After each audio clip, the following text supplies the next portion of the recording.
rukun nikah itu. Kalau rukun nikah sih nggak dilanggar karena pernikahannya itu sah. Iya. Kan pernikahannya sah, cuman dia nggak mau punya anak. Berarti boleh gitu ya. Oke, ya bisa sih, cuman kayaknya memang melihatnya itu dari satu perspektif saja sih kalau mengatakan boleh, karena memang terbatas pada hanya tadi rukun dan syaratnya gitu ya, rukun dan syaratnya, sementara ada banyak faktor lain yang harusnya juga dipertimbangkan dalam keluarga. Pak Ade sama Pak ini mau komentar? Boleh. Coba gimana? Punya anak dan tidak punya anak itu bukan masuk dalam rukun dan syarat sah. Ya betul. Artinya dia masuk pilihan. Dan dalam pilihan itu ada maqasidnya. Ketika dia menahan tidak punya anak, ada maqasidnya juga pada diri pelakunya dan sekitarnya. Ataupun sebaliknya, dia ingin punya anak lebih dari ketentuan negara, itu pun ada maqasidnya juga. Maka ranah dari menentukan pilihan punya anak atau tidak punya anak bukan hukum, tapi ada nilai efek. Nilai efek itulah yang dimasuk kategori maqasid syariah. Maqasid syariah. Berarti kalau secara maqasid orang yang tidak memilih punya anak berarti tergantung lagi kondisi dia. Oh, Karena maqasid itu dari kondisi juga. Makanya kalau dia dikategorikan hukum, maka hukum tadi membatalkan nikah atau tidak, atau membuat nikah itu sah atau batal atau tidak. Kalau dia berkaitan dengan hukum, maka ketika dia berkomitmen untuk menikah tidak memiliki anak, maka tidak memenuhi syarat sahnya nikah, maka itu tidak diberlangsungkan, tidak dilanjutkan. Karena seperti itu. Tapi kalau ini bukan masuk dalam kategori syarat, maka dia masuk kategori maqasid.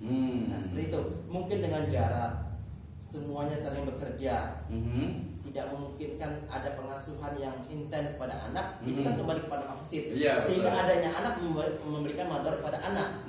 Betul. Nah, itu kan ranahnya maqasid tadi. Sehingga dengan memilih satu anak atau tidak punya anak, itu tujuan menikah didapatkan, tapi nilai lebih dari memiliki anak tidak mendapatkan. Kenapa? Menimbang maqasid tadi. Oke. Ranahnya maqasid. Ya, terima kasih ke Pak Kuku sekarang. Tadi berarti maqasid syariah kita terjemahkan tadi dengan tujuan syariat. Berarti kalau pernikahan dalam maqasid syariah itu apa sebenarnya? Apakah tadi hanya melahirkan keturunan atau hanya ketentraman dua pihak? Silakan. Iya. Jadi kalau nikah dengan tujuan nggak pengen punya anak, sebenarnya ini kurang sempurna gitu ya. Artinya tidak terpenuhinya 5 darurat al-khamsah dari maqasid syariah. Di antaranya adalah hifdzun nasl, menjaga keturunan. Oke, sebenarnya saya juga mau ngomong itu, tapi lanjutkan dulu aja. Lanjut dulu terus. Jadi Rasul pernah bersabda mengatakan gitu, saya lebih suka pada umat yang banyak gitu. Banyak, betul. Jadi dengan adanya nikah berarti punya anak itu akan memperbanyak umat Islam, betul. sehingga tidak terjaga dari kepunahan gitu ya. Jika umatnya sedikit, ini jadi tidak terjaga, kurang gitu. Itu. Oke. Atau ada faktor lain mungkin. Apa tuh? Kalau dibolehkan dengan ada faktor penyakit. Betul. Ya, kalau faktor penyakit sih nggak ada sih. Jadi dia memang namanya, kalau dalam ekonomi itu namanya ceteris paribus. Jadi tadi tidak ada faktor lainnya, dianggap tidak ada. Nah, tadi sebenarnya ada dua. Yang pertama itu tadi terkait dengan justru kalau ngomongin tentang maqasid syariah dalam hal ini adalah hifdzun nasl juga, itu dia agak kurang nyambung. Nggak nyambung, bahkan bisa kan tidak nyambung, tidak bersambung. Kenapa? Tidak terkoneksi. Kenapa? Karena hifdzun nasl atau hifdzun nasab itu berbicara tentang bagaimana ketika keturunan itu sudah ada, kemudian dijaga, dipelihara, dilindungi, dilestarikan sama dikembangkan gitu. Jadi bukan yang belum ada. Ini kan belum ada nih. Ya, ini sebenarnya hampir sama dengan KB.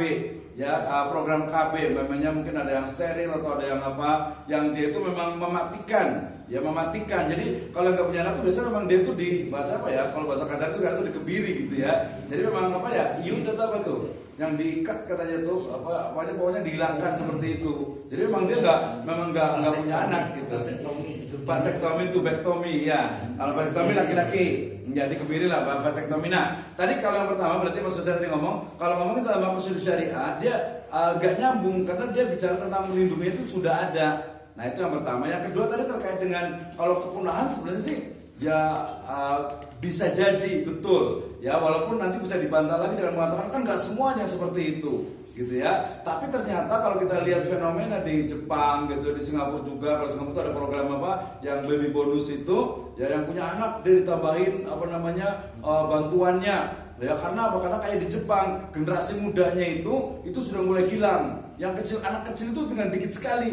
Ya ada tadi anak itu kan cuma satu, ada bahkan yang memang nggak mau punya anak.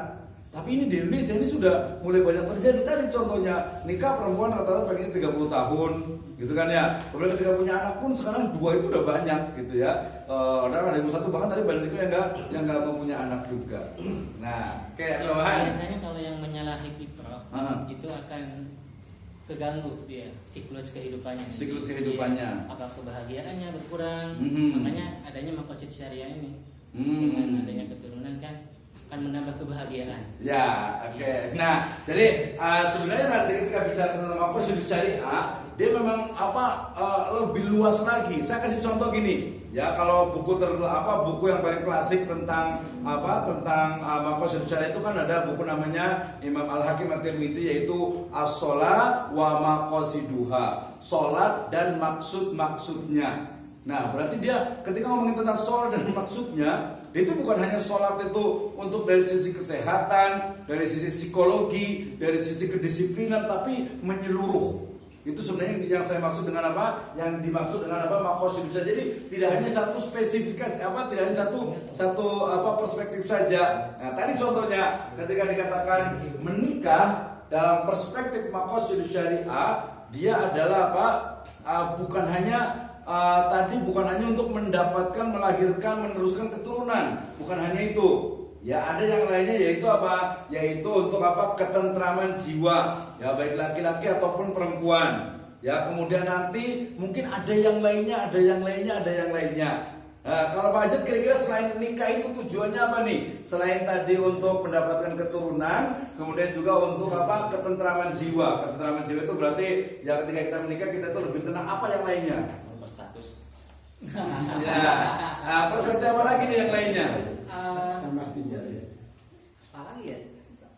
Itu kan kalau tujuan nikah itu kan ada 3 ya, sakinah mawaddah warahmah itu kan. Iya betul, sakinah mawaddah warahmah. Itu cukup sebetulnya.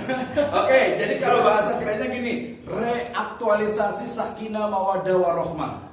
Kira-kira untuk makna sakinah mawaddah warahmah dalam sekarang itu apa sih? Yang kelihatan apa coba nih kira-kira nih? Ya ketentraman. Ketentraman sifatnya itu apa? Ketentraman jiwa atau apa? Ketentraman jiwa. Jiwa ya. Nah, kalau badan, jasad? Ya memperbanyak, salah satunya memperbanyak keturunan untuk ya. Nah gitu. Ya. Oke. Dari Nas juga kan sudah banyak gitu yang memerintahkan untuk memperbanyak keturunan. Betul. Tazawwaju al-wadud. Ya betul, itu perintah Nabi, anjuran Nabi untuk menikahi perempuan yang yang keturunannya banyak. Alhamdulillah sini udah ada contohnya kan ya. Pak Herdi kayaknya udah cukup ya. Nah ini juga. Ya oke, itu satu. Kemudian di surat An-Nisa juga wabasa minhum rijalan katsira wa nisaa. Itu juga sebenarnya bukti, cuman memang menggabungkan semuanya kemudian nanti bisa menghasilkan satu keputusan. Itu memang disebut dengan apa? Maqasid syariah. Bagaimana caranya? Nanti yang paling mudah itu adalah dengan pendekatan berbagai ilmu yang ada dalam atau di dunia ini. Ya umpamanya nikah, kalau secara ilmu biologi kira-kira gimana nih? Menikah itu secara ilmu biologi, atau ilmu biologis gitu ya. Kalau orang tadi yang nggak menikah gitu ya, ya pasti atau mungkin berzina dan sebagainya, pasti dia dari secara psikologi, bukan psikologi, nanti ilmunya lain lagi. Secara biologis, badannya itu akan terganggu, gitu ya. Badannya itu akan terganggu, gitu ya. Nanti, penuaan dini. Oh bisa jadi gitu, karena mungkin tidak tersalurkan gitu ya. Ya tidak itu kan sama dengan buang kotoran gitu kali ya. Nah itu biologis. Psikologinya juga pasti akan berbeda juga. Jadi pengembangan saya nanti akan memahami maqasid syariah, dia akan disupport, didukung oleh berbagai ilmu pengetahuan yang ada. Yang paling gampang tadi ya, kalau jasad manusia berarti dia biologis. Kenapa nikah itu harus ada? Ya iya, secara biologis manusia itu ya memang perlu gitu ya. Dia perlu sekali, siklus itu sama dengan seperti dia itu makan. Manusia itu pasti harus makan ya pasti akan dikeluarkan gitu. Itu biologis. Ilmu psikologi pasti namanya manusia itu dia butuh kasih sayang, gitu ya, butuh kasih sayang. Makanya nanti cerai itu juga karena memang secara psikologinya itu udah nggak cocok. Itu psikologi. Nanti ada juga sosiologi kemasyarakatan. Ya, kenapa harus menikah? Oh, ternyata banyak masyarakat ketika tidak menikah itu ya dia image-nya itu jelek, walaupun itu dia hasil dari konstruk sosial, gitu kan ya. Kemudian nanti kalau dari agama lebih banyak lagi, ya lebih banyak lagi, gitu. Nah, berarti kita ini kan di definisi ya maqasidus syariah adalah maksud syariat atau maksud dan tujuan syariat. Maksud dan tujuan syariat lebih spesifik lagi itu adalah apa? Maksud dan tujuan Allah Subhanahu wa taala menetapkan syariat. Nah, itu jelas ya, itu bisa dipahami. Yang kedua, ketika bicara tentang definisi itu sudah di sini, yang kedua itu adalah berarti caranya.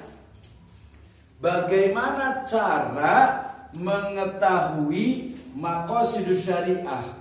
Karena kita itu hamba, karena kita itu adalah apa? Makhluk. Masa makhluk itu mengetahui tujuan maksud dari Khalik?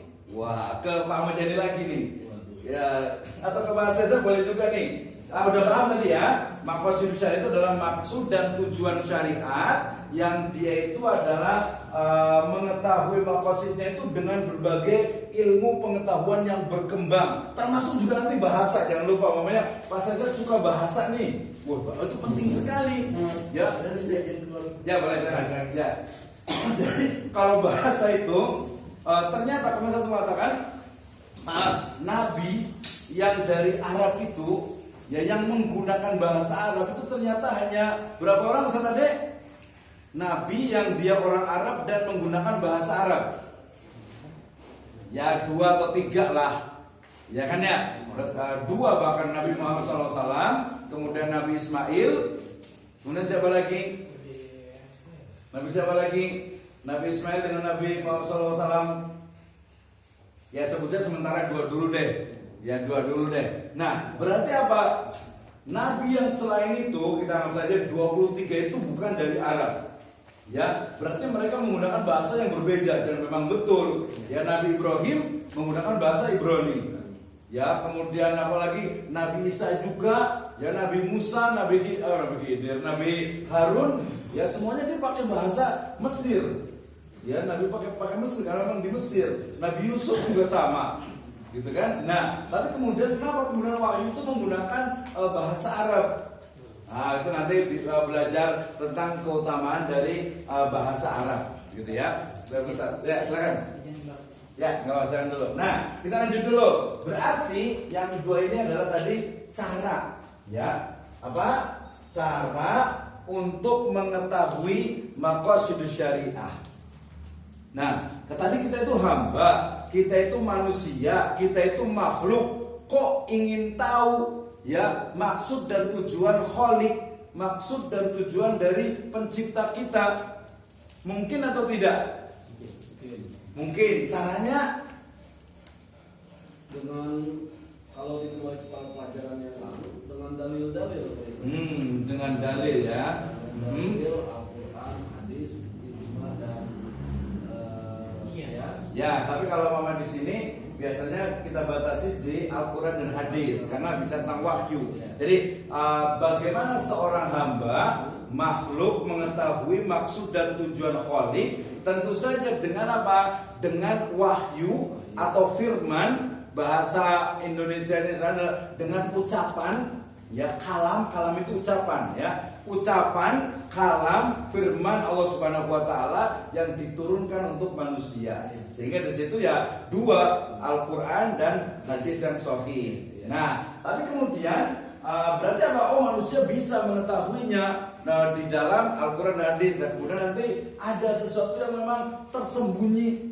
Ya, terutama nanti dari sisi apa? Rahasia bahasa, bukan rahasia tapi lebih tepatnya adalah bahasa yang memiliki maknanya itu dari mulai maknanya yang lebih dari satu, kemudian juga maknanya yang mungkin bisa diinterpretasi lebih luas lagi. Nah, itu sehingga kemudian muncullah tadi dengan ilmu pengetahuan. Berarti Pak Ahmad itu bisa jawab nih, bagaimana cara mengetahui maksud dan tujuan syariat? dilihat pertama dari dalil, dan kemudian yang kedua dilihat dari manfaat dan mudaratnya.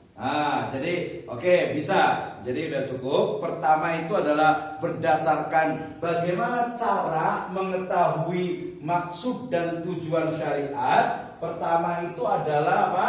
Dari nas, wahyu, Al-Quran dan hadis. Contohnya apa? Saya kasih contoh. Pak Toyib mama ditanya, kenapa kita harus sholat? Jawabannya di dalam Al-Quran. Coba Pak Kuku lagi nih atau Pak Taufik nih berdua nih, kenapa kita harus sholat? Jawaban di Al-Quran apa? Bukan waqimus sholat. Kalau waqimus sholat berarti perintah sholat. Kenapa kita harus sholat? Inna sholata tanha Anil fahsya'i wal munkar. Oke, dapat satu. Ternyata inna sholata tanha anil fahsya'i wal munkar. Ternyata dengan melaksanakan sholat itu, ya seseorang itu bahasanya mudah-mudahan akan terhindar dari perbuatan keji dan mungkar. Satu, baru dapat satu. Ada yang lain nggak, Pak Kugung? Perintah syariat. Bukan. Kalau sholat itu memang perintah syariat, tapi kenapa disuruh sholat? untuk mengingatku li zikri itu ya. Ya kemarin sudah saya baca. Ya waqimis sholata li dzikri. Ya, apa dikatakan itu, maka tegakkanlah, dirikanlah, laksanakanlah sholat untuk mengingatku. Oh, dapat dua. Ternyata dalam nas itu sholat itu mencegah dari perbuatan keji dan mungkar. Kemudian juga sholat itu ternyata apa? Tadi untuk menjadi zikir, menjadi pengingatku. Ada yang lain nggak? Atau pernah dengar nggak? Ini jadi yang pertama. Ya tadi bagaimana cara kita mengetahui maqasid syariah? Pertama ya dari nas, dari Al-Quran, dari ayat. Ada nggak tentang sholat yang lainnya membawa kepada kedisiplinan? Umpamanya tadi saya sholat wudhu, di hadis Nabi tentang keutamaan wudhu bagaimana? Pak Adi Sunan pernah dengar keutamaan dari sholat juga sih sebenarnya, wudhu dengan sholat. Ada nggak dalam hadis itu keutamaan orang yang sholat 5 waktu?